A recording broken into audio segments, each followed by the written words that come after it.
Señoras y señores, muy buenas noches y bienvenidos a Canal 4 Televisión, al espacio Los Profesionales de Canal 4. Él ha estado con nosotros, creo que esta es la tercera o cuarta vez que comparece ante esta mesa para hablarnos de un tema siempre sensible, siempre delicado, por qué no decir peligroso, porque también entraña pues un cuanto de peligro demasiado grande para los profesionales que se dedican a ello, pero son profesionales y ahí está. Me estoy refiriendo a don José Ángel Hernández Ponce, el secretario general de la Federación de Empresarios de Transporte de Canarias, y hoy pues lo hemos convocado para seguir hablando del transporte porque cada día en este mundo del transporte es como el boletín oficial del Estado, cada día normativas nuevas, cada día regulaciones nuevas, a veces muchas de ellas no precisamente con el consenso de los propios afectados, pero ahí está, desgraciadamente ahí está. Don José Ángel Hernández, compañero, es un placer volverte a ver aquí en Canal 4 Televisión. El placer es mutuo. Buenas tardes. Bueno, pues entramos enseguida en materia porque estoy seguro que mucha gente está deseando oírte. Dos preguntas que no las traía yo preparadas, me las han dado aquí en los estudios. La primera es la situación actual del puerto. Hay una legislación nueva para algo nuevo y me dicen que ahora obligan a pesar los contenedores que salen de nuestro puerto hacia el exterior. ¿Esto qué es? Bueno, como bien comentas, es una de las grandes novedades del transporte de mercancía, pero no a nivel canario, sino a nivel internacional.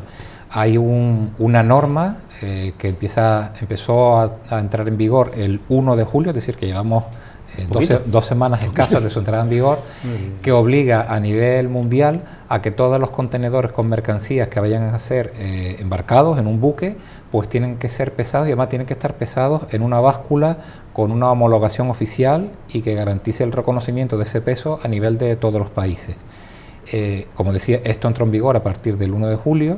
Las terminales de contenedores de los puertos canarios se han tenido que dotar de unas básculas especiales para poder pesar los camiones y los contenedores, y es en principio una revolución importante en el movimiento de cargas que ha venido motivada principalmente pues por un tema de seguridad y un tema de fiscalidad añadido. El de seguridad, pues para evitar que se metan más kilos de mercancía en los contenedores que lo que se declara en los documentos. Eso afecta a la seguridad de los buques. Claro. Si el capitán de un buque piensa que lleva una serie de toneladas y realmente hay muchas más, pues afecta a la estabilidad y a la operatividad del buque. Y afecta también a la seguridad del transporte por carretera. Si a un transportista le dicen que en un contenedor va a llevar 25 toneladas y resulta que luego hay 32, evidentemente el vehículo puede no estar preparado para ese sobrepeso que está oculto, que no está declarado, y se pone en peligro pues la circulación vial. Entonces hay un convenio que se llama Convenio SOLAS, que es el que obliga a que todos los contenedores que vayan a ser exportados a nivel internacional pues tengan que ser pesados. Hemos empezado, como digo, el día 1 de julio, todavía estamos dando los primeros pasos. De momento estamos teniendo menos problemas de los que a priori habíamos previsto, aunque no es menos cierto que también varias de las partes implicadas nos habíamos puesto a trabajar, a hacer los deberes con suficiente antelación para que los perjuicios sean los mínimos posibles. Claro, hay algunas curiosidades. La normativa realmente a quien obliga, a quien impone la obligación de pesar la carga son a los exportadores, no es ni al transportista, ni al señor del barco, ni el de la terminal de contenedores. Pero bueno, en este caso el sector del transporte se coordinó con las terminales de contenedores y los operadores portuarios, con algunas navieras, y como digo, empezamos a hacer las previsiones con suficiente antelación para que el día 1 de julio pues se notara lo mínimo posible. Bien es cierto que para nuestra desgracia, Canarias es una región que exporta muy poco. Realmente el 95% de las cargas son de importación, las traemos desde fuera, lo que sale de aquí es lo mínimo. En el caso del Puerto de la Luz podemos estar hablando a lo mejor en torno a unos 1.000 y algo contenedores al mes de promedio.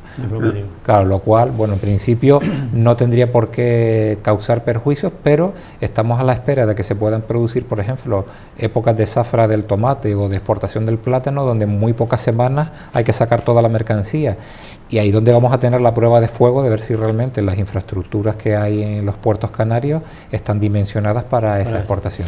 ¿Y cómo es que hasta este momento había barra libre en cuanto a los contenedores a la hora de salir al exterior?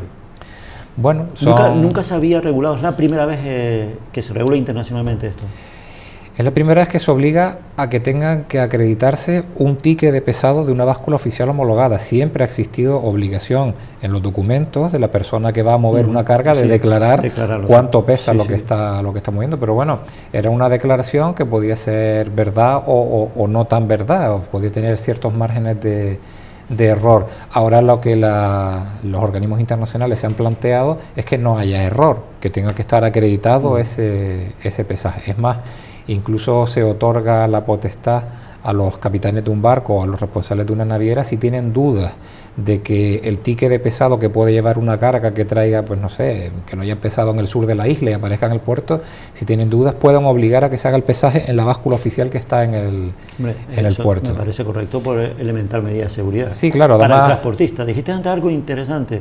Esto quien afecta realmente es al espectador, no al transportista. Claro, pero indirectamente una obligación que tiene que cumplir el exportador, al fin y al cabo el exportador no lleva la mercancía a él, se la llevamos nosotros los transportistas, y por lo tanto en cierto sentido nos puede beneficiar por la garantía que se pueda imponer en un corto plazo de que lo que se declara en un documento es realmente el peso que se lleva. El profesional del transporte, cuando va a hacer un transporte, no firma un contrato de porte, un contrato de ese transporte, y en ese contrato figura las toneladas que lleva. Sí, eso se hace. O ahí es donde existe esa picaresca. La documentación existe siempre en todos los transportes, claro, pero el transportista no sabe, porque insisto, su cliente, sea quien sea, puede ser un exportador o quien sea su cliente, declara unos kilos y lo declara de palabra. El transportista se cree lo que le ponen ahí, no tiene manera de poder. ¿Eso le puede llevar a algún perjuicio en cuanto a sanción económica al transportista? Por llevar más kilos de más. Si hay exceso de kilos, pudiera llevar sanción para el transportista, sí.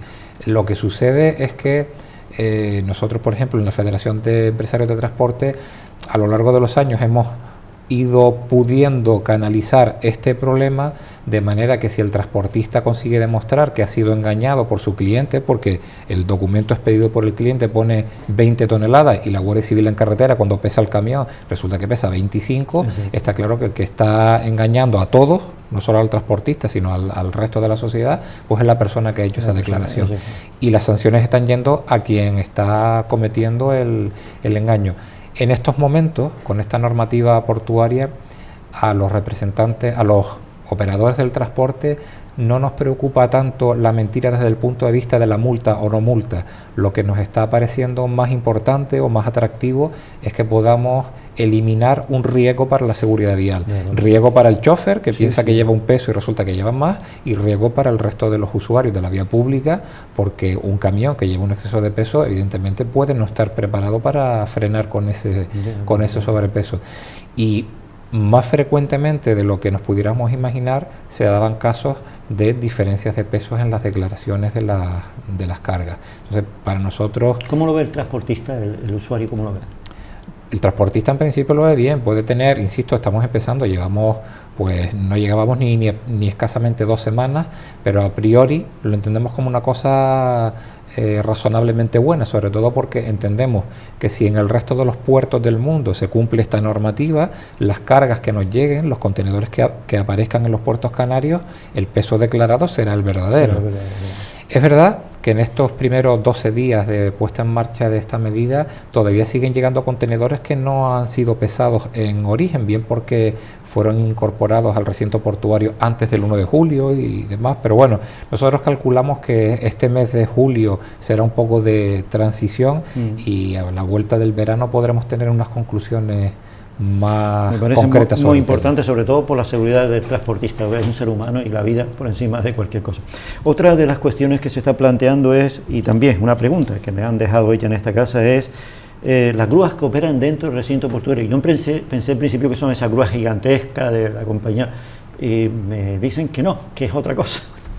A ver, hay una novedad en el Boletín Oficial de Canarias del viernes 8 de julio, el viernes pasado, pues se publica una normativa del Gobierno de Canarias que modifica la regulación de las grúas de arrastre de vehículos, las típicas grúas que van a buscar a los coches cuando se estropean en carretera. Había una norma anterior con la que aparentemente estaban de acuerdo la mayoría de los empresarios del sector, que imponía una serie de medidas, entre ellas les obligaba a que todas las grúas tuvieran que pintarse de un mismo color, amarillo, reflectante de seguridad, y otra serie de medidas accesorias. Esta normativa del 8 de julio lo que hace es eliminar esa obligatoriedad y dejar libre la imagen corporativa que quiera tener cada empresa de grúas. Esto tiene un trasfondo más allá de la propia seguridad o no de los operarios que trabajan con estos vehículos, porque no hay que olvidar que las grúas muchas veces el señor que la conduce tiene que bajarse del vehículo para enganchar al del cliente que está estropeado, y eso se produce pues en carreteras estrechas, con cunetas complicadas y demás, y se entendía que el que la grúa tuviera un aspecto reflectante contribuía a la seguridad pues de este gruista, incluso a veces de los clientes que están moviéndose alrededor del vehículo.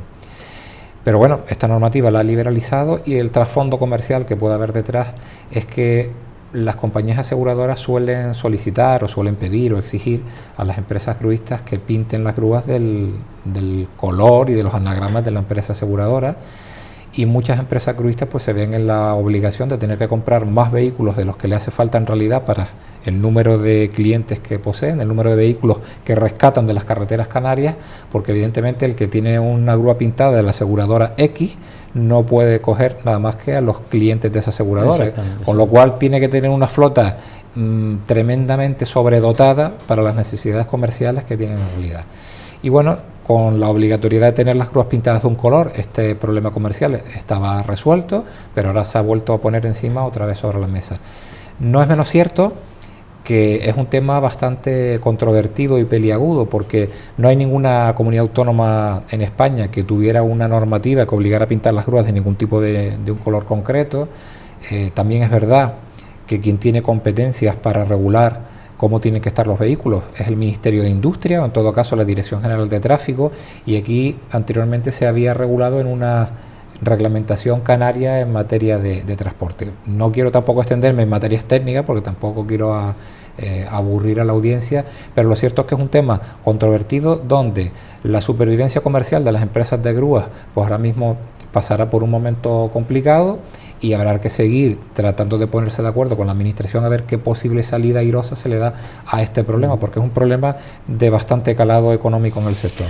Pero luego eso de sobredimensionar una flota de grúas simplemente para contentar a una aseguradora parece, sí, pero no, parece extraño, pero claro, pero son reglas comerciales. Son reglas comerciales. Claro, también sí. es comprensible que un gran cliente en cualquier sector del transporte o el que sea pueda decir, pues si te doy todo mi volumen de trabajo, me gustaría que mi imagen comercial estuviera al servicio que presto. Es decir, que es un balance complicado de poner. De luego la lógica es aplastante. Una pregunta, don José Ángel, que hoy me hace alguien que sospecho que está relacionado con el mundo del transporte. Yo tengo la costumbre todos los jueves en la radio anunciar quién es el invitado que voy a tener, y recibo una llamada después de haber hecho esta manifestación, por lo que sospecho que debe ser alguien relacionado con el mundo de transporte y además muy bien conocedor de lo que es el mundo de transporte. Y me decía, pregúntele usted al señor secretario, ¿qué pasa con el reparto de fondos de la Unión Europea para trenes? En este caso supongo que se referirá al tren canario, y sin embargo a nosotros el más absoluto y total cerrazón, el más absoluto y total silencio. La pregunta en principio no la entendí, luego ya madurando un poco lo que había dicho, pues caramba, tiene cierta lógica. Sí, la pregunta es importantísima porque realmente está poniendo el dedo en la llaga en un problema fundamental para todo el transporte por carretera, no de Canarias, sino de Europa completa. Vamos a ver, por llamémosle diversas presiones de tipo económico empresarial, el lobby, el colectivo del transporte ferroviario, fabricantes de trenes y toda la industria que se mueve alrededor, es, si no uno de los más potentes que hay en Europa. Y por lo tanto tienen la capacidad de influir en las instituciones, no solo de los países europeos donde tienen fábricas y donde tienen ese tipo de industria, sino en lo que son las instituciones europeas. Y esa fortaleza, ese poder les ha llevado a que en las últimas décadas la política económica de reparto de dinero en Europa sea aproximadamente de que el 80% del dinero del transporte vaya destinado al transporte ferroviario, mientras que solamente el 20% se reparta entre el resto de modalidades de transporte por carretera. Es decir, de cada 100 euros, 80 van al tren y 20 se reparten entre guaguas, camiones, taxis, ambulancias y todo lo que se nos ocurra que pueda ir por el resto de carreteras. Pero no es solo que el reparto económico del dinero de Europa se haga así, sino que las leyes que Europa publica obliga a que los países de Europa también hagan un reparto de los presupuestos de cada país en una proporción similar, y no hay más que acudir pues a los presupuestos, en el caso del gobierno español, del Ministerio de Fomento, y veremos que más del 75% del dinero del Ministerio de Fomento va al tren, líneas de AVE, estaciones, nuevas líneas ferroviarias, todo lo que es el negocio del tren, y solo escasamente un 25% a lo que es el transporte por carretera, sin que exista justificación de que el tren, por supuesto, no transporta ni el 80% de los viajeros ni el 80% de las mercancías. Es decir, no tiene una justificación de volumen real. Es una política que por intereses económicos vinculados con intereses políticos tiene este resultado. En el caso de Canarias esto se agudiza porque evidentemente no tenemos posibilidad, por mucho que hablemos de proyectos ferroviarios y demás, no tenemos posibilidad de incorporarnos a un sistema europeo de líneas ferroviarias. El señor que está en Sevilla, en Murcia o en Pamplona tendrá mejores o peores trenes, pero tiene una conexión con la red ferroviaria europea. En Canarias no tenemos eso. En Canarias para salir o salimos fuera en avión o salimos en barco, pero nunca por tren. Nunca por tren, ¿cierto? Contribuimos económicamente en la parte que nos toca con nuestros impuestos a esos dineros europeos y esos dineros españoles que van al tren, pero no tenemos luego la posibilidad de acogernos a ese tipo de servicios. Históricamente hemos tratado, y cuando digo hemos, me refiero a no solo la Federación de Empresarios de Transporte, los sucesivos gobiernos de Canarias del color que queramos y muchos colectivos, hemos tratado de conseguir de que Europa tenga un tratamiento específico con Canarias porque es una región ultraperiférica, es decir, contribuimos en este sentido, pero realmente a nivel interior el único transporte que tenemos son las guaguas, me refiero en cuanto a personas, y en el nivel de mercancías, pues los camiones. No hay otra posibilidad de mover personas y mercancías en el interior de las islas, y si queremos ir al exterior, o vas en avión o vas en barco. Por lo tanto, para nosotros el negocio ferroviario, por mucho que en Tenerife haya un tranvía, una línea, no sé qué, eso no es significativo. Y es una deuda que creemos que a nivel de movilidad existe con nuestra región, no solo de Europa, sino también del gobierno español para con Canarias. Y estamos constantemente luchando para tratar de desbloquear eso. Con el devenir de los años hemos ido mejorando un poquito la ficha financiera de Canarias, pero todavía estamos bastante lejos de lo que sería lo deseable. Aproximadamente podríamos cifrar que Canarias tiene un déficit presupuestario de fondos de transporte del exterior en torno a un 25 o un 30%. Es decir, el transporte aquí cuesta más de lo que realmente se recibe, porque el 80% de los dineros que ruedan en Europa y ruedan en España van con destino al transporte ferroviario, y si en Canarias no hay tren, pues ese dinero no tenemos acceso. No llega a Canarias. Claro, se está intentando poner en funcionamiento una serie de proyectos que a mi juicio particular, y no solo particularmente, sino el de la institución que represento, nos parece realmente una apuesta de futuro muchísimo más razonable que el tren para Canarias, no solo para otros territorios, como puede ser el proyecto del BRT, el Bus Rapid Transit, una guagua, digamos, de alta capacidad y de tránsito rápido. En este caso, el Ayuntamiento de Las Palmas de Gran Canaria, a través de guaguas municipales, está tratando de vertebrar un proyecto de esas características, donde no hace falta raíles, no hace falta infraestructura. O sea, una mega guagua de estas. Sí, es una mega guagua. Hay que tener en cuenta que una guagua ordinaria, si es una guagua normal de 12 metros, pues tiene una capacidad en torno a 50, 60 personas. Las articuladas tienen un poco más, mientras que la mega guagua podríamos estar hablando en torno a lo mejor a unos 200 pasajeros, con lo cual se podrían poner en los grandes corredores de la zona baja. Sería una guagua con 3 vagones. Claro, se podría poner en la zona de la avenida marítima. ¿Existe ya el proyecto técnico? ¿No existe ese aparato ya? Sí. De hecho, en Sudamérica hace 20 años que viene funcionando. ¿Funciona ese tipo de...? Y de una manera espectacular. Ahí está creado el aparato. Sí, hace más de 20 años que viene funcionando en muchas ciudades importantes de Sudamérica. ¿Y Las Palmas quiere incorporarla? Las Palmas está intentando desarrollar un proyecto. Ahora mismo se están en negociaciones con el Banco Europeo de Inversiones para que autorice la financiación. Por hacer un comparativo, la primera línea del tranvía de Tenerife, que se implantó ahora hace más de 10 años, pues costó unos 300 y pico millones de euros implantarlo. El sistema completo de todas las líneas de guaguas de alta capacidad no llega a 100 millones de euros. Entonces, claro, es positivo. Claro, es muy positivo, además no conlleva infraestructura fija, las guaguas pueden tener una capacidad más flexible de operar a lo largo de la ciudad y evidentemente desde el punto de vista no solo económico sino operativo es un proyecto infinitamente más razonable para lo que es el mercado canario, no solo del punto de vista económico, porque no es solo la compra de un tranvía, de un tren o de la mega guagua, luego viene el mantenimiento que viene detrás y no tiene nada que ver mantener un tren con la guagua. Un aparato de eso de Las Palmas a Mogán, imagino. Se podría poner en un supuesto caso, perfectamente factible. Evidentemente las necesidades que tiene de infraestructuras viarias son fácilmente solventables, porque no hay que construir nada específico. Y bueno, entendemos que ese es un proyecto, pero lamentablemente ese proyecto pues no tiene encaje dentro de los presupuestos ferroviarios, porque no es un tren. No es un tren. Entonces, como digo, son dificultades que deberían quedar contempladas a nivel nacional como una especificidad de Canarias como región ultraperiférica, es uno de los pocos, solamente hay 2 grandes archipiélagos, Canarias y Baleares, y es algo que tendremos que luchar a lo largo de esta legislatura y esperamos que tenga un buen futuro, porque además tiene un efecto rebote muy importante. Todas las guaguas, digamos guaguas normales, que dejarían de operar en las líneas donde esta mega guagua, como le hemos dado en llamarla, operaría, permitiría que esas guaguas se reubicaran en el resto de líneas de la ciudad o de la isla, con lo cual el beneficio en cuanto a frecuencias y en cuanto incluso a barrios y lugares que ahora no tienen un buen servicio de transporte público, pues podría reutilizarse y mejoraría no solo esas líneas, sino el resto del sistema del transporte. ¿Hasta qué punto? Yo tuve aquí hace poco tiempo, sentado donde está a Elías Castro Feliciano, director general de transporte, y además fue compañero mío del primero año a quinto, o sea, estudiamos juntos. Y una de las cosas que le pregunté fue... ¿qué está pasando con el intrusismo? Él dice, mira, acabo de llegar, prácticamente estoy recién aterrizado en la dirección, esta semana tengo una reunión con todas las asociaciones de transporte, creo que se iba a Tenerife, y vamos a plantear este problema. Pero al final la conclusión a la que llegué, y él me lo reconoció, dice, mira, es que el intrusismo es algo consustancial en este mundo del transporte.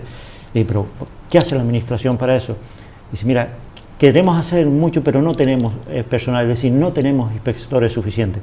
Lo de siempre, falta de personal. ¿Esto en el pleno siglo XXI es una respuesta, dicho con todo respeto, aceptable? A ver, yo pienso que es una realidad lo que manifestó el director general. Sí. Por eso pregunto, ¿es aceptable? Pero para nosotros no es aceptable, evidentemente. Ahí está. Él manifiesta una realidad, pero no es aceptable. Para nosotros no es aceptable porque las administraciones públicas hagan oídos sordos a un problema que no solo es la competencia desleal desde el punto de vista económico, de que estén haciendo un daño económico a aquellos empresarios que están legalmente constituidos y pagan sus impuestos y sus trabajadores cotizan, etcétera, etcétera, sino es que llevamos ya bastantes años detectando que esa competencia desleal afecta incluso a la seguridad vial, porque evidentemente aquella persona que se dedica a hacer transporte al margen de la ley, pues si está al margen de la ley es porque no tiene capacidad ni intención de cumplir lo que marcan las normas, entre ellas tiempos de conducción y descanso, normas de seguridad en el caso del transporte, y estamos detectando casos realmente flagrantes. Estamos intentando llevar una iniciativa adelante, digamos lo que podría ser una iniciativa piloto en el caso de Gran Canaria, que pudiera exportarse al resto de las islas, pasa que todavía no ha cuajado. Y es que la autoridad portuaria tiene una policía portuaria, una policía específica que solo opera dentro de los puertos.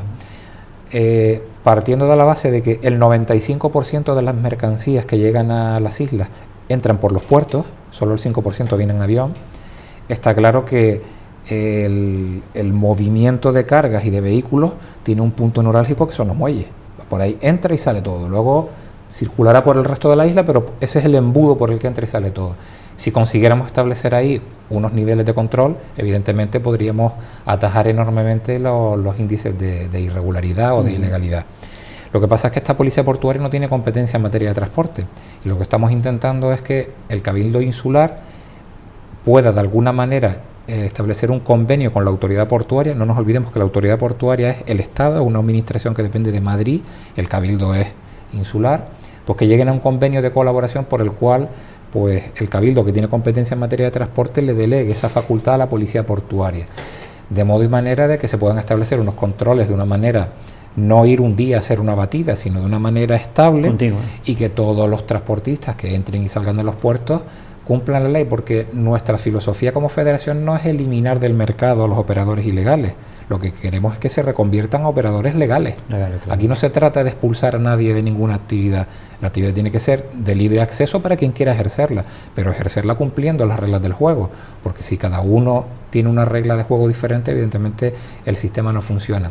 Si esto se implantara y tuviera unos resultados relativamente razonables, pudiéramos tratar de establecerlo. No acabaremos con la totalidad del intrusismo, porque evidentemente lo que haríamos sería sacarlo del recinto portuario y los intrusos tratarían, entiendo, de buscarse la vida por el resto de la isla, pero ya sería más complicado, porque como insisto, se lo pone más difícil. Se lo ponemos más difícil. Ya. Y también lo que desde luego no nos parece razonable es que ni la comunidad autónoma ni los cabildos insulares tengan inspectores suficientes para controlar simplemente que un conductor que va a bordo de una guagua o de un camión esté dado de alta en la seguridad social. Es que yo le comenté, le dije, vamos a ver, don Elías, a mí lo que me llama la atención es que usted me está diciendo eso, pero es que lo mismo me dice si yo traigo aquí a un inspector de Hacienda. Es que no tenemos inspectores suficientes para controlar el fraude fiscal, el fraude laboral. Me lo dicen, todos me dan la misma contestación. Hombre, a estas alturas decirle eso a un televidente o a un oyente, lo primero que piensa el ciudadano canario es, entonces, ¿para qué pago impuestos? Pero el transporte tiene unas características que podrían permitir, con algo de voluntad, regularizar la situación. Vamos a ver, acabo de mencionar que el 95% de las cargas están en un sitio concreto. Sí, está localizable. Eso no se da en otra actividad. Si la inspección de trabajo o la inspección que sea quiere inspeccionar, pues se me ocurre, a los comercios de la isla o a los fontaneros, los autónomos, tendrá que perseguirlos por las calles porque no están todos en ningún sitio.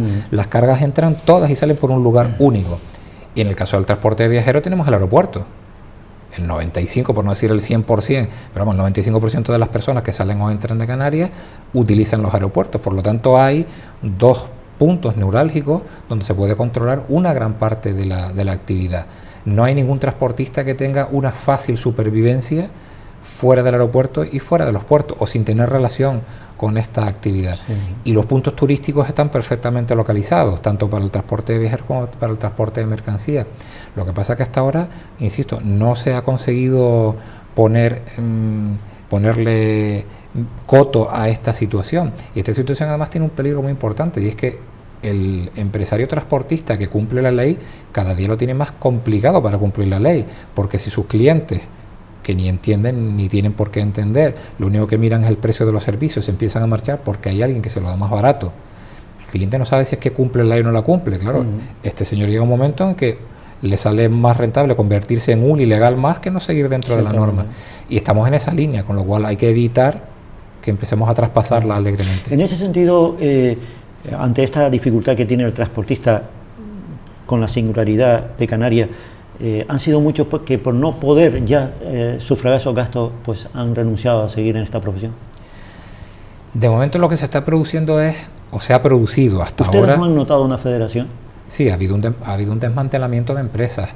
No que se hayan pasado a la ilegalidad, no se trata de eso, pero evidentemente hay muchos empresarios que tenían 4, 5, 10 o 15 conductores y ahora conduce él con su hijo y el yerno. Exacto, supervivencia. Y sacan el dinero justo para ellos llevarse a su casa y vivir, y lo que antes daba de comer a muchas familias, pues mira, no lo puedo mantener. Entonces, por lo tanto, nos vamos a la economía de guerra, y eso es perjudicial no solo para el sector del transporte, es perjudicial pues para Canarias en general. Señores, así termina la primera parte de los profesionales de Canal 4. Les recuerdo que estamos hablando con don José Ángel Hernández Ponce, secretario general de la Federación de Empresarios del Transporte de Canarias. Para que vean, señores, una cosa vital en nuestra sociedad, el transporte, la problemática que se esconde detrás de estos profesionales. Volvemos en unos minutos.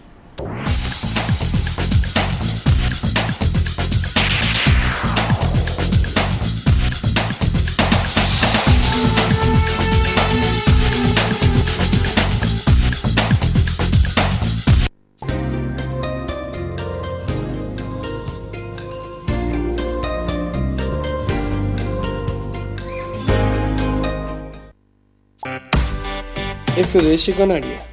Ya puedes retirar los aparatos eléctricos y electrónicos. No te olvides que recogemos todo tipo de aparatos eléctricos y electrónicos gratuitamente. FDS Canarias, siempre apostando por el medio ambiente.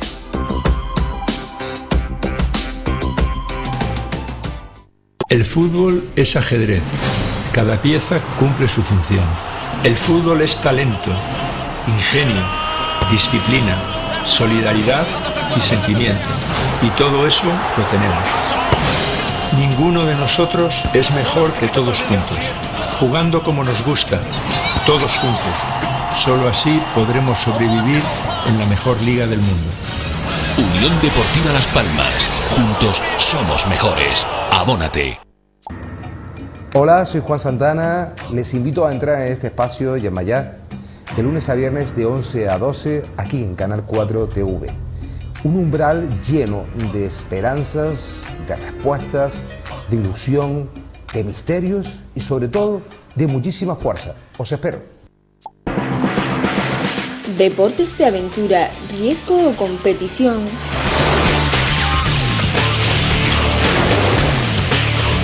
Todos los lunes a las 7 de la tarde en Canal 4 Televisión.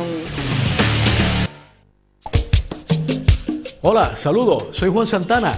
Recordarles, todos los viernes por la noche a partir de las 9, el programa Calentito, aquí en Canal 4. Procuren estar con nosotros, los viernes por la noche a las 9.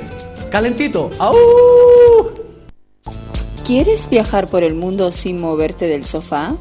Pues Mucho Viaje te lleva a los lugares más bonitos y apasionantes, donde verás desde la cultura de otros países hasta los espacios naturales más insólitos del planeta. Mucho Viaje, de lunes a viernes a las 3 de la tarde en Canal 4 Televisión.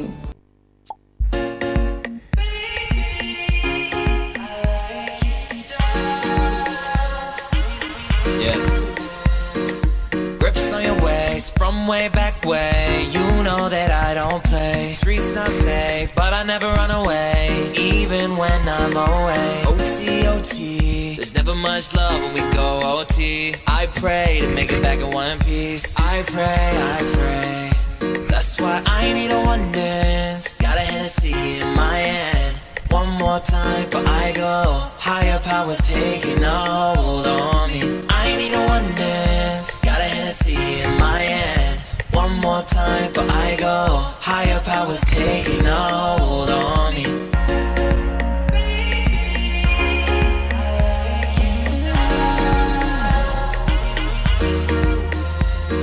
Strength and guidance, all that I'm wishing for my friends. Nobody makes it from my ends. I had to bust up the silence. You know you gotta stick by me.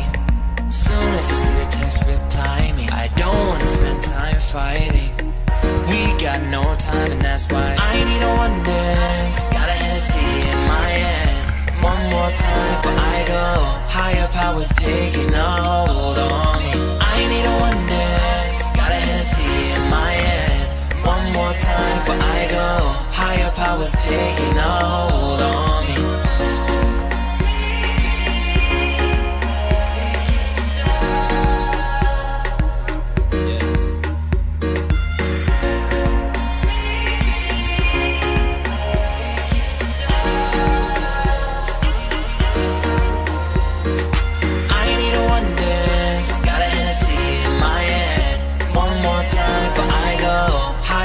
Taking a hold on me. I need a one dance. Got a Hennessy in my hand.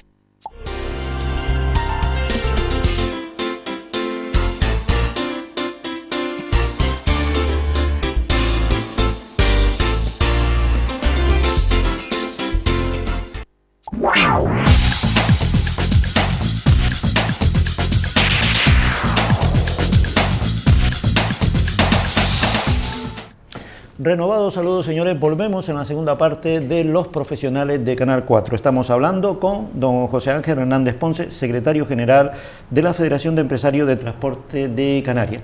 Pues, querido José, el transporte preocupa incluso a los directores de colegios y, lógicamente, muchas veces las mejores preguntas o quizás las que uno no se imaginaba vienen de las personas que sufren la secuela del transporte, no del mal transporte, sino en todo caso de estas irregularidades. El director del Colegio Público de Arguineguín, a pesar de que están de vacaciones, es un hombre que oye mucho la radio y me llama y me dice: Pregúntele usted al señor secretario lo siguiente: modelo concesional de transporte, modelo liberalizado. Y me decía, imagínese usted que la administración convoca un concurso para adjudicar el transporte de escolares a determinada empresa. Pero termina ese concurso, es decir, termina esa concesión y hay que volverlo a sacar a concurso. Y el problema es que a lo mejor ya a esa empresa no le interesa esa línea porque no le es rentable, pero sí le interesa dentro de ese paquete otras líneas que sí le son rentables. La pregunta era, ¿qué es más para el profesional de transporte? ¿Qué es lo más útil? ¿El modelo concesional o el modelo liberalizado? Para empezar... Esto que me lo haga un director de colegio me puso igual y dijo, madre mía. Pero la verdad es que no he comprendido bien la pregunta. Voy a tratar de responder sin tener muy claro. Modelo concesional. La administración saca concurso, yo supongo que debe ser concesión directa, no sé si es así. O sea, el contenido de la pregunta sé cuál es, pero que no sé exactamente hacia dónde va enfocado. En cualquier caso... hablaba de qué sería lo más útil para el usuario. ¿Un modelo controlado por la administración o un modelo liberalizado? Si se está refiriendo al transporte escolar, que sobreentiendo que es así, el modelo actual es un modelo donde todas las líneas son otorgadas por concurso público. Es decir, en Canarias hay dos grandes grupos de transporte escolar, hay aproximadamente unas 2.000 líneas que dependen de la Consejería de Educación del Gobierno de Canarias, son las que prestan servicio a los colegios estrictamente públicos, y luego hay aproximadamente entre unas 600 o 700 líneas adicionales que son las que prestan servicio a los colegios privados o concertados. ¿Y eso es cuáles, concesión directa o concurso público? Las que dependen de los colegios públicos, como puede ser este que estamos hablando, sí. Eso es un concurso público. En determinadas ocasiones la Consejería, el Gobierno de Canarias, saca un concurso donde están las líneas y cada transportista opta y, digamos, licita en ese concurso público por aquellas líneas que le resulten más atractivas o las que más le resulte interesantes. En el caso de los colegios privados y concertados no es así, porque al ser el contratante, el propio colegio, que es una entidad privada que no tiene nada que ver con la administración pública, pues no están sometidos a esto y pueden contratar a la empresa que les dé la gana. Pero recibe dinero público. El privado no, y el concertado recibe dinero, pero no para el transporte. No para el transporte. Recibe dinero para Quizás lo que... viene por ahí. Claro, los colegios concertados reciben dinero para lo que es la educación en sí misma, la plaza de escolarización de cada alumno, pero no para este servicio complementario que tienen que pagar los padres de los alumnos. Entonces, por eso digo, actualmente estamos en ese sistema. A los empresarios, en principio, ese sistema les parece razonable por una cuestión. Primero, porque viene obligado por la ley de procedimiento administrativo, de contratación administrativa. La Consejería de Educación no puede contratar como le dé la gana con un dinero público un servicio que va al público. Tiene que ser en concursos donde se establecen unas condiciones que todas las empresas que participan deben cumplir, y la mejor oferta es la que se lleva las rutas concretas. Así estamos en este momento. Por eso digo que si se trata de esto, es que el gobierno no tiene posibilidad de libremente contratar a quien les parezca conveniente, lo tiene que hacer obligatoriamente a través del procedimiento por el principio de transparencia e igualdad. Claro, y porque son fondos, como digo, son fondos públicos, y por las cuantías no queda otra. Pudiera darse el caso de que en algún concurso público hubiera algún colegio, alguna ruta o algo que de repente no le interesara a ningún transportista y quedara desierta. En ese supuesto, que se ha dado en ocasiones, concretamente hace 8 años en Tenerife se quedaron 50 rutas escolares, que no es moco de pavo, donde no fue ningún transportista, porque estaban en municipios un poco complicados y nadie le resultó interesante. En ese caso, la Consejería lo que hace, sí es verdad que las contrata directamente, ya no en concurso público, porque el concurso público ha fallado, ha fracasado, las contrata directamente, y al devenir de un tiempo tratará de sacarlas de nuevo a concurso público en otras condiciones que pueda hacerlas atractivas. Lo que sí que no se ha dado nunca hasta la fecha es que haya ningún centro que se haya quedado desabastecido de transporte escolar. Eso, afortunadamente, nos podemos vanagloriar en nuestra comunidad autónoma. Perfectamente. Hemos hablado del tacógrafo. Yo creo que ya nuestros televidentes saben lo que es el tacógrafo y demás. Sin embargo, hoy leo una noticia que quisiera saber si esto es cierto o no. Leo de que parece ser que desde la Unión Europea se quiere suavizar un poco esa exigencia tan radical de los tiempos del tacógrafo, tiempos que al transportista le perjudica. Recuerdas que hablábamos en una de nuestras primeras entrevistas que el tacógrafo seguía funcionando siendo transportado el vehículo en un barco. O sea, tiempo de descanso cuando realmente sigue. ¿Cómo está la situación ahora? Se viene oyendo hablar, principalmente en medios de comunicación, porque en los documentos oficiales que maneja la Comisión Europea y demás no hay nada, de que Europa quiere suavizar y demás. Nosotros, desde nuestra federación y las organizaciones de transportistas a nivel nacional, lo que estamos detectando no es tanto que se quiera suavizar la normativa que regula el tacógrafo. Lo que está intentando Europa es facilitar su cumplimiento o facilitar el que no sea tan engorroso el cumplir esa norma. Entonces está realizando dos cosas. Por un lado, una serie de estudios normativos para ver de qué manera puede facilitar el cumplimiento, puede que alguien interprete que eso es flexibilizar, pero yo no he visto ningún documento oficial donde quite requisitos a los actuales. Lo que hace es tratar de establecer una manera más sencilla de cumplirlo, y por otra parte está adoptando medidas de orden técnico para garantizarse el cumplimiento. Está entrando en vigor o en funcionamiento este año 2016 lo que se llama el tacógrafo de tercera generación. Es un nuevo modelo de tacógrafo. De hecho, ¿eso qué son? ¿Tacógrafos digitales? El digital ya lo teníamos. Ya lo tiene. Desde el año 2006, finales del 2005, principios del 2006, ya los tacógrafos obligatoriamente tenían que ser digitales, con una tarjetita, con un chip donde cada conductor está identificado personalmente y no se puede manipular ni cambiar. Pero Europa ahora, en este año 2016, lo que ha implantado es un tacógrafo, digamos, el de tercera generación, que es un digital que no solo controla todo electrónicamente, sino que además viene incorporado un sistema de GPS, con lo cual el tacógrafo sabe no solo lo que hace un conductor, cuánto tiempo conduce, cuánto descansa, sino dónde lo hace exactamente y los recorridos que tiene, con lo cual el control es infinitamente mayor. Ya no solo controlamos tiempo, sino dónde están hechos exactamente. Sería, digamos, injustificable que alguien pretenda estar con un vehículo en descanso en un sitio, un lugar geográfico que no está permitido el descanso de camiones o de guaguas. Entonces, por eso digo que lo que está intentando es que ¿Ese sistema ha llegado a Canarias o eso está en plan experimental? No, está aprobado y se está empezando a fabricar. Llegará a Canarias cuando un transportista de lo que sea, de camiones o de guaguas, compre un vehículo y le venga instalado ya esta nueva herramienta. Como digo, lo que se está tratando por parte de Europa es que el conductor no tenga que estar escribiendo manualmente o en un teclado que empieza en Artenara y termina en el Pajar de Mogán, sino que ya lo haga automáticamente el propio aparato, y además que controle los tiempos de una manera cada vez más precisa.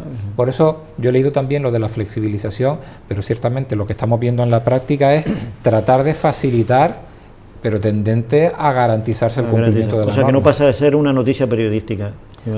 Por lo que nosotros tenemos conocimiento. Por eso es que la traía a esta mesa, para saber qué había de cierto.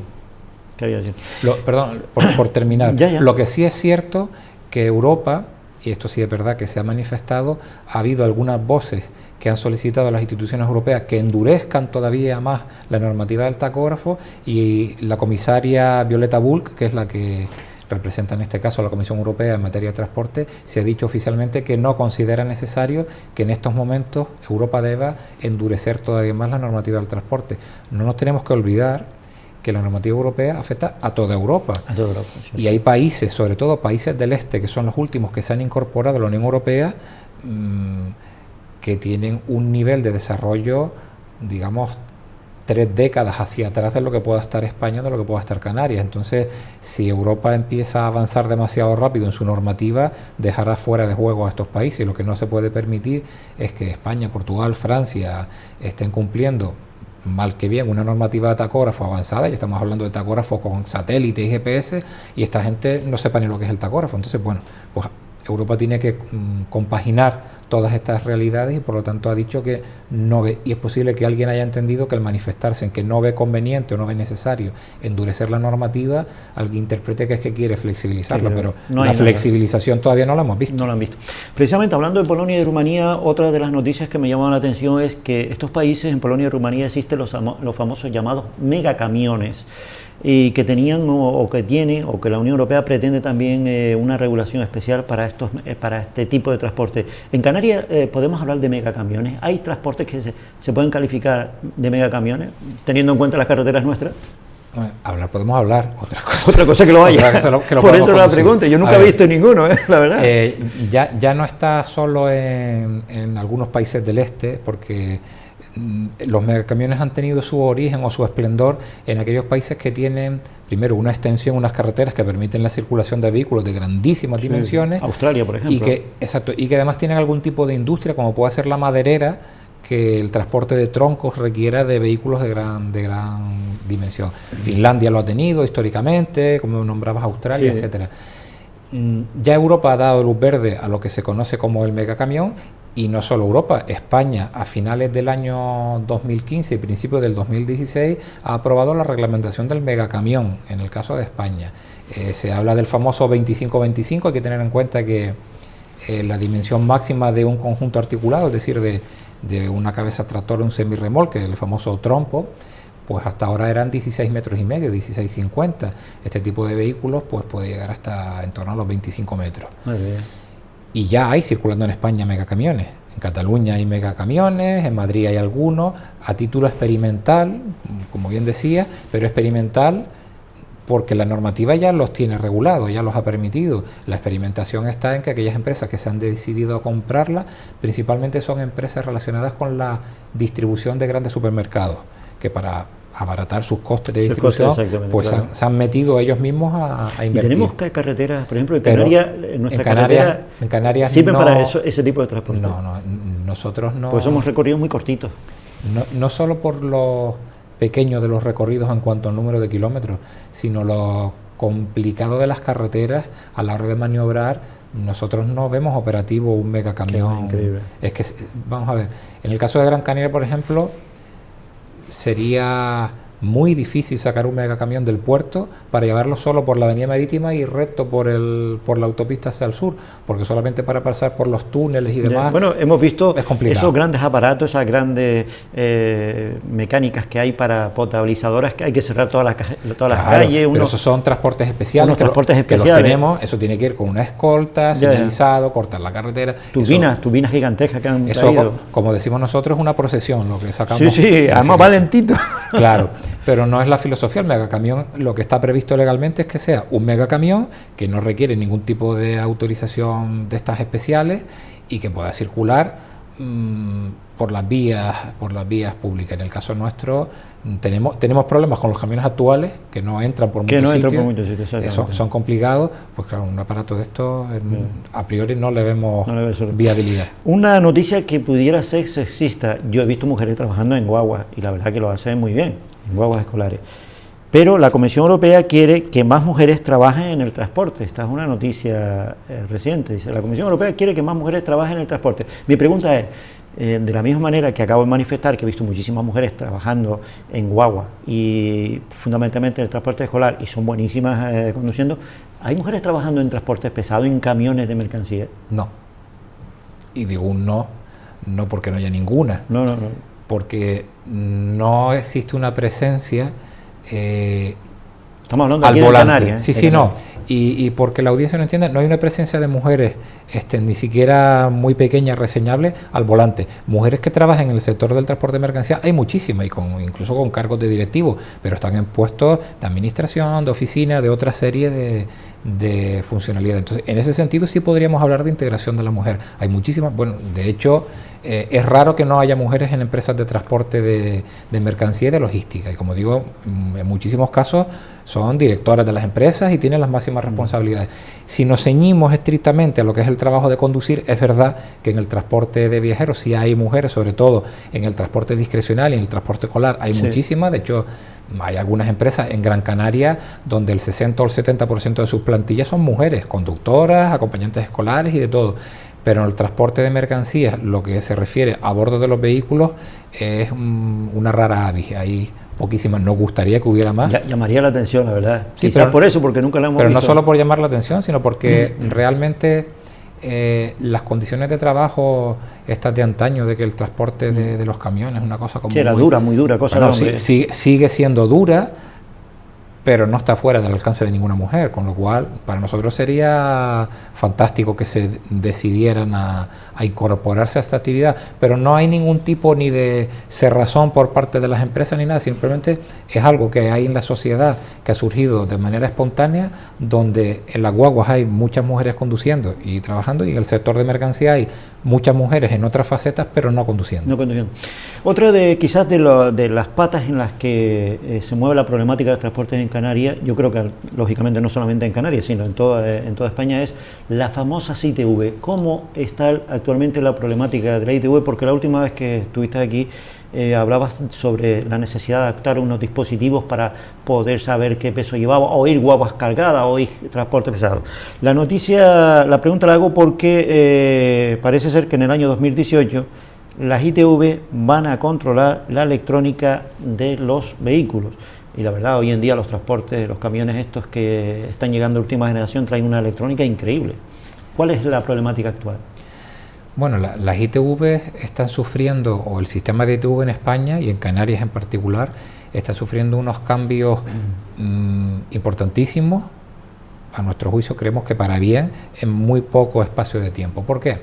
Hemos pasado hace, como decía, año y medio escasamente, 2 años, donde teníamos unas dificultades bárbaras. Terrible, para sí. hacer una prueba de frenado con un vehículo cargado, querían que el vehículo fuera cargado. Bueno, en la guagua que llevamos personas, era ridículo. El camión de la basura no sé si habría que llevarlo cargado, porque Sí. las ITVs que existían en aquel momento, donde el sistema de ITV era unas concesiones administrativas en exclusividad y que nadie más podía montar una ITV, se negaban a hacer los controles de otra forma que no fuera donde el dueño del vehículo llevara el vehículo cargado para hacer las pruebas, lo cual era inviable.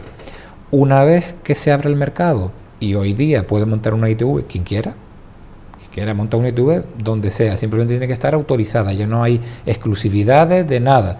Monta un taller que cumple la normativa de industria y se da de alta como ITV. Y de hecho hemos visto cómo están proliferando como hongos. Cierto, sí. ITVs por todos lados. Hemos pasado de ITVs que trabajaban pues de lunes a viernes con una serie de rigideces, ahora trabajan de lunes a domingo, abren todos los días de la semana, es libre y se pelean por los clientes. Ahora los transportistas todos los días reciben cartas de las empresas de ITV para que por favor vayan allí a pasar las revisiones.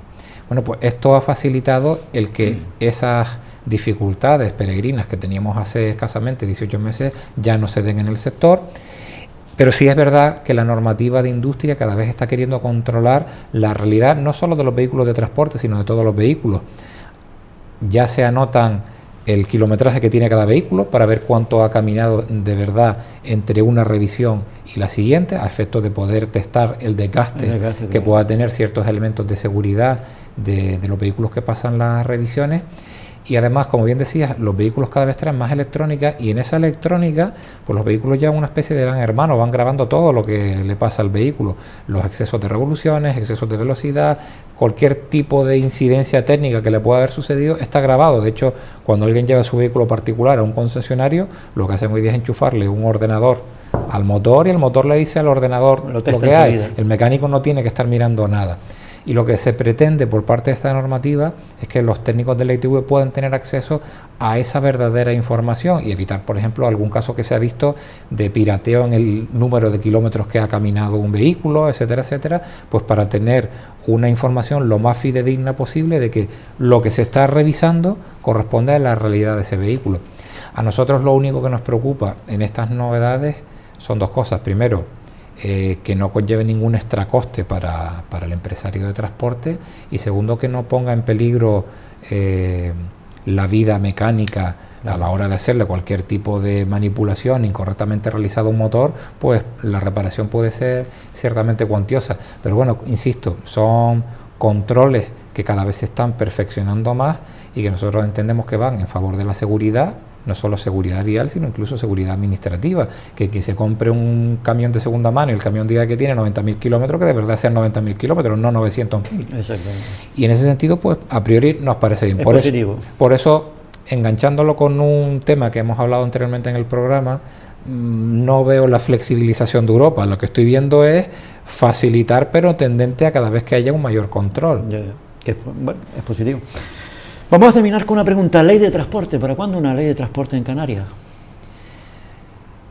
Porque hemos hablado de la mesa de transporte, hemos hablado del famoso libro blanco y al final tenemos que terminar con una ley, queramos o no. Según las noticias que tenemos y que hemos visto en algún medio de alguna nota oficial, la semana pasada, hace 10 días, la Dirección General de Transporte del Gobierno de Canarias ha entregado un preborrador a los consejerías de transporte de los cabildos insulares para que vayan haciendo su estudio y sugerencias técnicas de cara a que en esta legislatura pueda surgir una nueva ley de transporte de Canarias.